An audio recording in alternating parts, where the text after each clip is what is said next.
محترم جناب محمود امین صاحب کراچی، اہل سنت.نیٹ پر یاد فرمانے کا شکریہ۔ آپ کا سوال موصول ہوا، جواب حاضر۔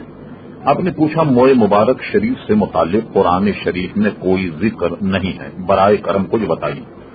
محترم، اس طریقے سے آپ اگر ہر چیز کو قرآن مجید میں دیکھنا چاہیں کہ فلاں کا ذکر نہیں، فلاں کا ذکر نہیں، تو اس طرح تو بے شمار ایسی اشیاء ہیں جن کا قرآن مجید میں ذکر نہیں، لیکن اس کے کنائے، ان کے اشارے قرآن مجید میں موجود۔ کیونکہ آپ نے ایک مخصوص سوال کیا کہ حضور صلی اللہ علیہ وسلم، آپ کی مراد یہی ہوگی کہ حضور صلی اللہ تعالی علیہ وسلم کے موئے مبارک کا بیان۔ تو دیکھیے قرآن مجید فرقان حمید میں آیت ہے قد جاءکم برہان من ربکم۔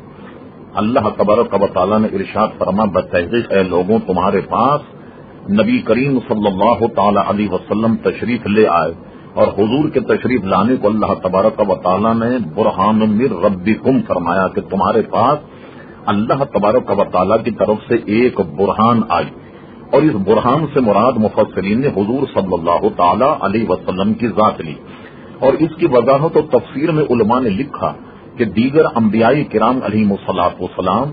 جب دنیا میں آئے تو وہ گنتی کے معجزے لے کر آئے، کسی کو کچھ معجزے دیے گئے، کسی کو کچھ دیے گئے، جیسے حضرت عیسیٰ علیہ السلام کو چند معجزے دیے گئے، حضرت موسیٰ علیہ السلام کو چند معجزات دیے گئے، لیکن حضور علیہ السلام کے لیے فرمایا کہ تم سراپا معجزہ۔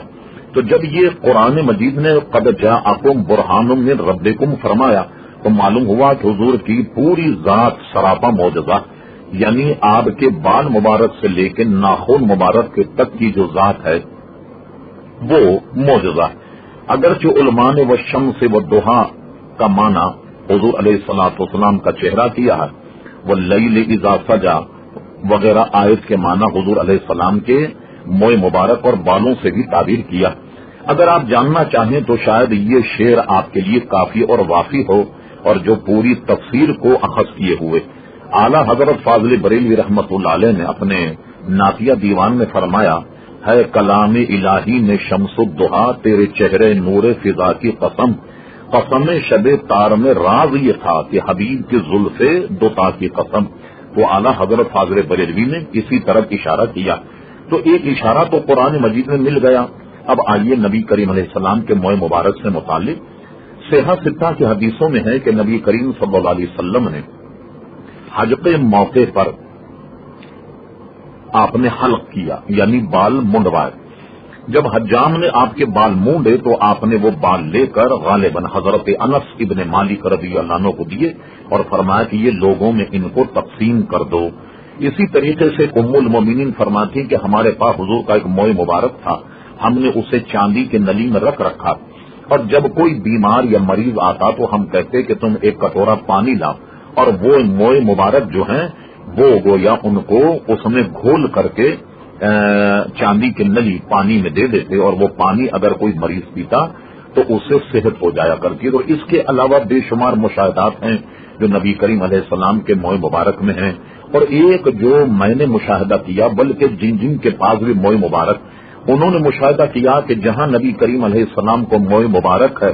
ہر سال یا 2 سال میں قدرتی طور پر اس میں سے ایک شاخ پیدا ہو جاتی، اور اس کو لوگ نکال کر جب محفوظ رکھتے ہیں تو اس میں سے بھی ایک شاخ پیدا ہو جاتی۔ یہ ایسا معجزہ ہے کہ جس کے پاس بھی حضور کا موئے مبارک ہو وہ اس کا انکار نہیں کر سکتا، جن کے پاس بھی ہو آپ ان سے رابطہ کر سکتے ہیں۔ مگر محمود امین صاحب ایک بات کا خیال ضرور رکھیے گا کہ جہاں نبی کریم علیہ السلام کے موئے مبارک کی زیارت ہو رہی اور جہاں رکھا ہوا ہو،